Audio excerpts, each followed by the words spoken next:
La reforma del 10 de junio de 2011 modifica la denominación del título primero del capítulo primero.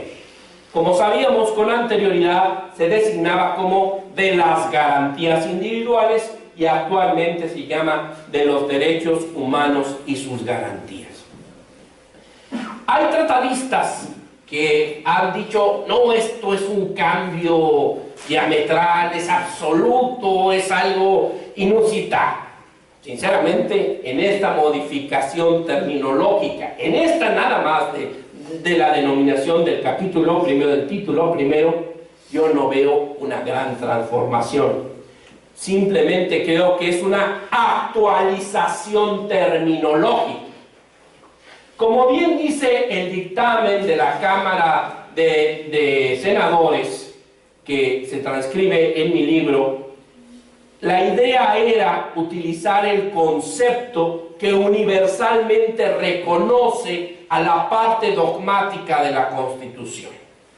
Es decir, para que se identificara claramente con el lenguaje universal a esa parte dogmática de derechos fundamentales, con el concepto, con la terminología que la reconoce a nivel universal, que es derechos humanos.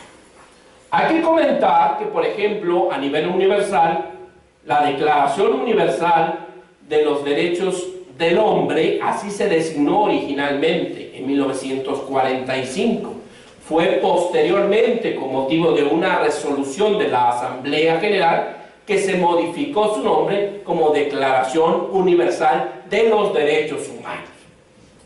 En términos, digamos, muy sencillos, creo que este ajuste terminológico permite que cualquier persona en cualquier parte del mundo que quiera ubicar la parte de la Constitución mexicana que se refiere a derechos fundamentales, pues ponga el término derechos humanos y sabrá que es en el capítulo primero del título primero de la Constitución donde se ubican estos derechos humanos.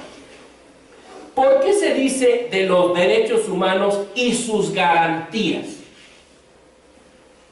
Don Héctor Fix-Zamudio y actualmente Miguel Carbonell han criticado que a esta parte dogmática de la Constitución se le llame garantías individuales, garantías del gobernante.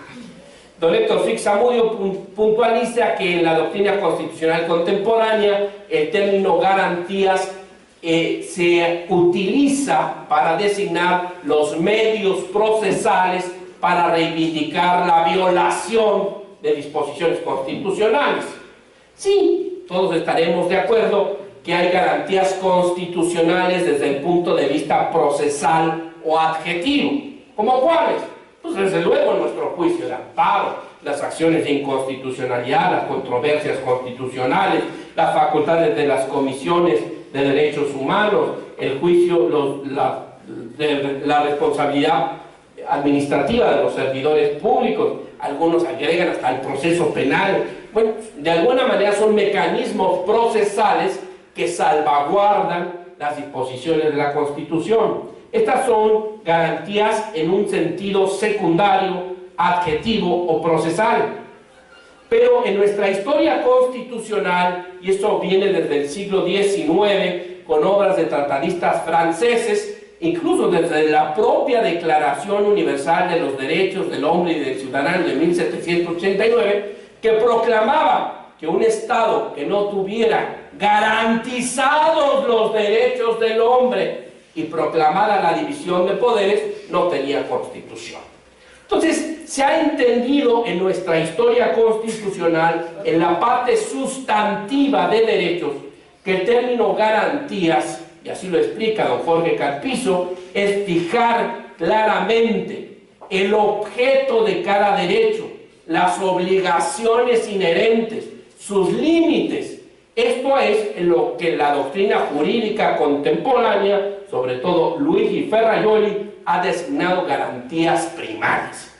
Entonces, cuando en el capítulo primero del título primero de la Constitución actual dice de los derechos humanos y sus garantías, no se refiere al juicio de amparo, a las controversias constitucionales, a las acciones de inconstitucionalidad, a las facultades de las comisiones de derechos humanos, a la responsabilidad administrativa de los servidores públicos.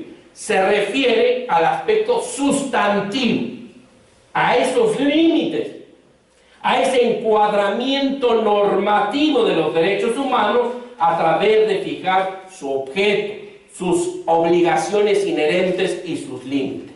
Así es como debemos entender esto de los derechos humanos y sus garantías en el capítulo primero del título primero, porque no encontramos en este capítulo primero, título primero, pues estos mecanismos procesales o adjetivos de los que he hecho mención.